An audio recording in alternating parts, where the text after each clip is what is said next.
Coming To up, leave your house and to come back and don't even have clothes to put on, that is traumatic. I remember picking up the pieces, having to go to a neighbor's house, get the phone, call the police station to tell my dad that, the house burnt down, and brought him. When my father came, he was like, what happened? And I told him. He came for me that day. And, I wanted to mention that part because I've never shared it on any platform before. About 8 months after that house got burnt down, I came home to worse news. This time it was my great-grandmother telling me that, hear your father dead. this week on the TrailBlazers, we have the riveting story of Natassia Wright, co-founder of Mind Food International, HR consultant, UN ambassador, and so much more. Stay tuned.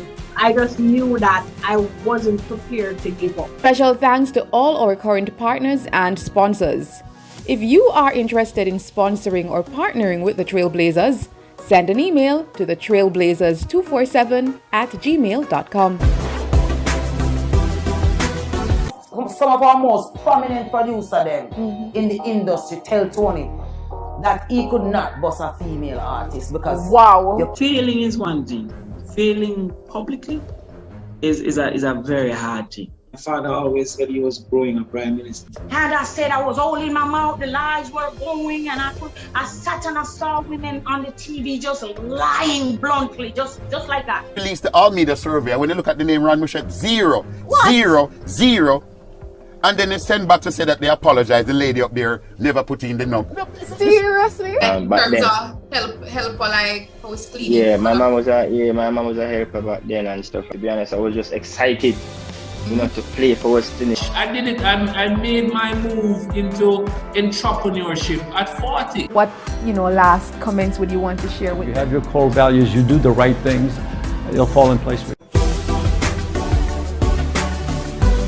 This week on the TrailBlazers, I am so delighted that I have joining me. And as a matter of fact, this was supposed to be in person, but because of both of our schedules are so busy, but I know Natassia would have done it for me, but I am so delighted. This is somebody that I've known for several years, and she has just continued to rise, her and her partner, her husband. And I'm so happy to have the lovely, Her Excellency, because she's a UN ambassador, Natassia Wright, joining me on the TrailBlazers. Welcome, Natassia. Thank you so much for having me. So excited to be here. Yes. So as I mentioned, Natassia is a woman of value and purpose and many titles. So you are an HR consultant. You are the co-founder of Mind Food International, which has hosted numerous events. They do leadership so much. You are a UN ambassador, motivational speaker, influencer, and so much more. And what makes it more impressive for me is the fact that Natassia is somebody that didn't have a gold spoon in your mouth. So let's start with that, where that is concerned. Tell us about your early years. I know you have shared it on other platforms, but it's always good for others who don't know to hear your story. Indeed. So Tamara, so I'm just sharing with others. Yes. Who don't know that I was brought up from very humble beginnings. In fact, I remember as early as 10 years old, living in Almontown, which is a place that you would call poverty, definitely not the upper echelons of society. And I remember at the age of 10 years old coming home from primary school, and there was this young man who was in my grade who met me halfway to tell me that my house was being burnt down. And I thought it was a joke, because I'm thinking to myself that, sure, he's just giving me trouble, right? Mm-hmm. But, sure enough, when I went home, there was no house. And in fact, the house did get burnt flat to the ground. And many of us, meaning myself and my relatives, were displaced at the time. When you have that one big family dwelling and everybody's there, grandmother, grandfather, granduncle, grandaunt, aunties, you name it. We were all living in this one place. Like a big garden. And we lost it. And for me, that was the very first time that I experienced loss, believe it or not, because to leave your house and to come back and don't even have clothes to put on, that is traumatic, Yeah. very traumatic. Yeah. And I remember picking up the pieces, having to go to a neighbor's house, get the phone, call the police station to tell my dad that, you know, the house burnt down. And I remember what that was like and how long I had to wait on the phone because they said that he was in the middle of something, you know, and so all the police, they were mustering together. So it took some time because they were saying, boy, he can't come right now. And I said, well, my house got burnt down today. And then he said, okay, let me go get him. Wow. Yes. And that gentleman, he went and he found my father and brought him. When my father came, he was like, what happened? And I told him. He came for me that day, and, you know, he had to bring me to a friend's house. She gave me clothes to wear that evening, and he brought me home. And, you know, I wanted to mention that part because I've never shared it on any platform before. Wow. Yeah, never shared it. That I had to call my father. My father had to come for me. And when he came for me and I was sitting in that car, he said to me, baby, you smell of smoke. I have to get you changed. You need to bathe and change. And he brought me down the road to a friend. She's so close. She was always traveling overseas, and she gave me a change of clothes, allowed me to go and bathe. And, you know, I mentioned that because about 8 months after that house got burnt down, I came home to worse news. This time it was my great-grandmother telling me that, well, she said to me, Sade, which is my nickname, you know, hear your father dead. Which to translate, yes, because I know that you have persons who may not understand the Jamaican dialect. My great-grandmother was pretty much telling me that my father was dead. So he was shot and killed in the line of duty. As a police officer, wow. Yes. So imagine having a 10 years old, going through not seeing your house, not having clothes, having to build from scratch and see everybody trying to put the pieces together, and then to come home before the house arrangement was sorted out, to say that my father was killed. That did a lot to me. Because, Tamara, I tell people that I was walking around waiting for somebody to come and pinch me. Because I would say, somebody's going to pinch me soon. And I'm going to wake up because this must be a very awful dream. Wow. And I lived like that for years. And I'm even flabbergasted the fact that their father, especially even after the fire experience, he was that one comforting you. I get from it already that you were very close to your father. Very. So what sort of impact did it have? I mean, for you, especially not having that male figure that you loved so much, to lose him, but not only to lose him, but in such a tragic manner. Yeah, it did a huge number on me. And it's now that I'm older, I can look back and say, boy, that really affected me, you know. It's just no, I can't really say that because it was, that whole period was such a daze. Yes. Because I did not want to believe it. Yeah. I did not want to believe any of it because my father was my everything. Let me tell you, if I wasn't feeling well, he would come see me. If it was Valentine's Day, he was coming with chocolate and roses. If it was any day, he was coming with some present. We have such an incredible bond. And so I think I started going through depression, although not clinically diagnosed, but I was going through depression, and that trauma forced me into being an introvert. Yes. So meaning I would speak less. I wasn't all about being in the company of others. I enjoyed my company. And that's because I was allowed to be alone with my thoughts. Yes. You know, because I went through that. Yeah. But, you know, I still did well in school, although that happened. I ended up passing primary school for women's high school for girls. Yes. I'm fast forwarding now. I'm now in 5th form at Wolmer's, and about to do in the middle of my 60s actually. One Saturday in particular, my mother came home from just being on the road doing errands with an asthma attack. And I told her that she should go to the hospital because she never felt well and it seemed really bad. Now, I have had the experience with her for many years. I've seen her go through the same thing. So an asthma attack in my house was nothing. Normal. Oh. It was normal, right? Mm-hmm. So anyway, I got her a taxi and, you know, made sure she got on that taxi. But I had no idea, Tamara, that that was the last time I was going to be seeing my mother alive. Whoa. And so she got on that taxi probably about 8:30, 9 o'clock. By 11 o'clock, we got a call saying that she died. They found her husband's number in her pocketbook, called him, he called me. He was like, "Today, what are these people saying?" And he didn't believe, but I believed because I knew that I had put her on a taxi to go down to KPH. To express what that news felt like, I don't have words. I can somehow put in words what happened during my father's loss. When I heard about my mother, that was a whole different level of hurt and pain. Mm-hmm. It was, because I had to experience tragedy again. And this time, Tamara, it was Saturday night. Monday morning, I had CXC exams. I was scheduled to do 8 CXC exams, and I had all my paper 2 starting Monday. So for those who don't know, paper 1 in CXC is multiple choice. Yes. So you can always pick, choose, refuse, whatever you want to put on that paper. Mm-hmm. But paper 2 is actually where you have to write your theories and your thoughts and explain. And, you know, Tamara, a lot of persons told me not to go.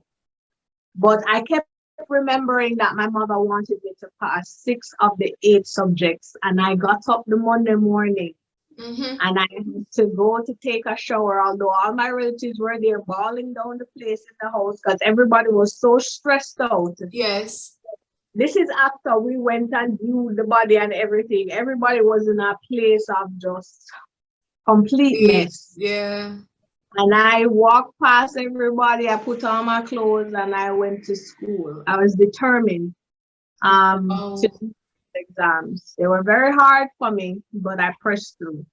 That is, I don't know what, I'm actually speechless. And it's not to say that I don't know about you losing your parents, but it's just the detailed part of it in terms of the fact of you putting her on that taxi, like that part, and then knowing that that was the last time you saw her alive. So, I mean, not only that, the fact that you still went ahead and pushed through and did your examinations despite what you know, everything that was happening around you. Did you manage to pass? Yes, when the results came out in August, which I must tell you, I had no intentions of going for my results because in my mind, I failed everything. So what am I going there for, right? I was literally preparing to go and find some school to do over my subjects.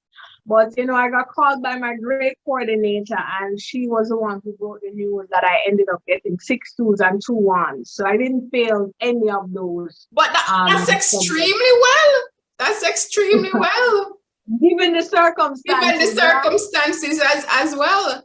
That was God's grace. Yeah, God's grace indeed. And so Natassia, this stories like this is what I love, and also it's just the fact that you going through all of this, but having that fortitude and that strength that, you know, no matter what you were going to make it. So you have lost both parents now and you're moving on. What was the trajectory of your life after that? I mean, we can see the outcome now, but what happened at that stage? I don't think I knew what that trajectory was going to be. After my mother died, my grandmother took care of my brother and I, and 1 year after my mother died, that grandmother died from cancer. So I was still going through like different traumatic events, one after the other. But it so happened that during that 1 year period, that, you know, that last year of my grandmother's death, I enrolled for university. I was accepted. So I was, I started college. I started my business degree. That same Sunday we buried my grandmother. I started school the following Monday. I didn't know what I was going to be doing with my life. I just knew that I wasn't prepared to give up. So although I felt as though God didn't love me, although I felt as though, emotionally I was drained, but I kept going, Tamara, because I always thought to myself that all of this could not be for nothing. That's what I told myself. I said, all of this could not be for nothing. And I still had my brother that I had to take care of. So I'd like to mention that too, because I don't think I've mentioned that on any platform either. My brother was a big part of me pushing, because I knew now that, oh my gosh, I have to be mother for him. Yes, he yes. has a different father, but I still felt as though if I was feeling that way, can you imagine how he felt? Yes. At 6 years old, losing his mom. Yes. So it was just, no, not 6. He was like 9 or so. But it was just so tough. But Tamara, there was something in me that told me that I had to be resilient and keep going. Keep going and being resilient. I love those words. And I mean, for me, this is just so impactful, because at the end of the day, Natassia, you could have given up. But I like the part where you said that something inside of you said, all of this must be happening for a reason, because another person could look at it a different way and be like, boy, like, may I give up on life because everybody, it could be like everybody for them has passed away or is dying, or, they could think of it as just bad luck and just say, it doesn't make any sense. But you dealt with it totally different. Not to say you didn't have your situation and your moments. I was gonna say that I had those days. I had those days where I would lie on the bed in a completely dark room and I would say, God, why didn't you take me instead of her? Why didn't you take me instead of him? Because I don't know how I'm expected to live. Having gone through all those different things, and it was hard for me. Even now, I still struggle. I tell people I hate Mother's Day. I'm a mother. I still don't like Mother's Day because it just reminds me of a hole that just can never be filled, and just that loss. There's no way you can smooth it over. People tell you that, with time, it gets better.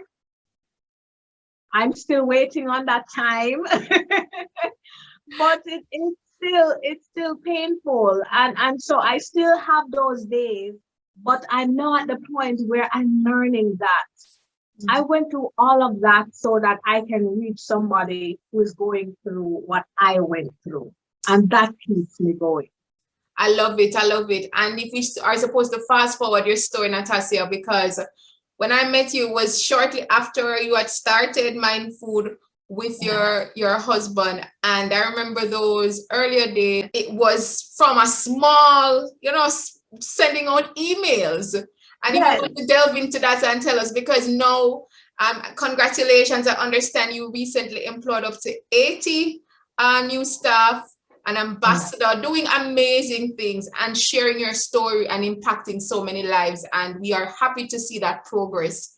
So tell us about those earlier years when you started the company and to where you're now being a leader, a minister, an ambassador, encouraging lives positively. Okay, no problem. I want to say this out. It's like a disclaimer. When Jamar and I started Mind Food in our bed, saying to me, oh, let's send out some morning inspirations. And I'm like, no, I don't want you to bombard people by email. We had no idea that we would actually end up here. None. We weren't looking to make any money. None. We weren't looking to gain anything from it. Absolutely not. We were just looking to see if we could shed some light on somebody who was having a really bad day. And we sent out those morning inspirations until the email almost blocked us. And then we said, you know what, we had to move on to something else. You know, at the time we were calling it Food for the Mind. And his cousin said to us, you need to catch your name. And so he said, why not mind food? Oh, yeah. And so we called it that from then 9 years ago. And that sending out of morning inspirations turned into us having conferences, turned into us having, writing books, having different trainings, people calling us into corporate saying, hey, come and help our employees. And then my career path in the HR field led to Mind Food actually expanding into recruiting and HR consultancy. And it was actually when we got to that point that things just started to explode. So we hire, we recruit, we place people, we train them, we go in, we help leadership, because leadership is actually our core. Leadership and HR are our core. But we really started out from a place of just wanting to make a difference. I see a lot of people who talk a lot about ensuring that you're earning and all those wonderful things. Tamara, you're there as a testament to what we've gone through and how we struggled to get where we are today. And it wasn't an overnight process. You're looking at 10 years of personal development, 10 years of sacrificing as a family, you know, and so it sounds amazing, but because I know that the work that has been put into it took so much out of us, we're just so humbled. We're humbled more than anything else. And I love that. And I like where you mentioned the point about the 10 years, because I read somewhere that it takes 10 years of work to be considered an overnight success. Exactly. So people come and say, oh, they think you just made it overnight. They don't know the 10 years of hard work and labor and sacrifice and everything you put in there, and sweat and tears. So I really love that. And to put it in context for our viewers, Jamar is Natassia's husband. Yes, I'm sorry. So, it is key though who you marry, right? Because as a young woman, you have a child as well together, you're married and everything. When you got with Jamar, he became your purpose partner in a sense, because together you have been doing these amazing things, and he's an ambassador himself and a leadership coach, and a speaker, motivational speaker as well, an author like you. So how critical is that? Boy, Tamara, I don't think people really understand how important it is to find somebody that can support and actually push you into your destiny. I'll backtrack a little bit, because if it weren't for Jamar, one, I can tell you, I don't think I probably would have recommitted my life that early, because he was the one who took me back to church. Wow. I had said that, listen, God don't love me, God don't care about me, so I'm not going to no church. And it was him and his aunt who insisted on taking me to church every Sunday. And so, I recommitted my life from then. I remember even after we got married, and we became very closer. He said to me that, Natassia, your story, Nas, as he calls me. As a matter of fact, he don't call me Nas, he said babes.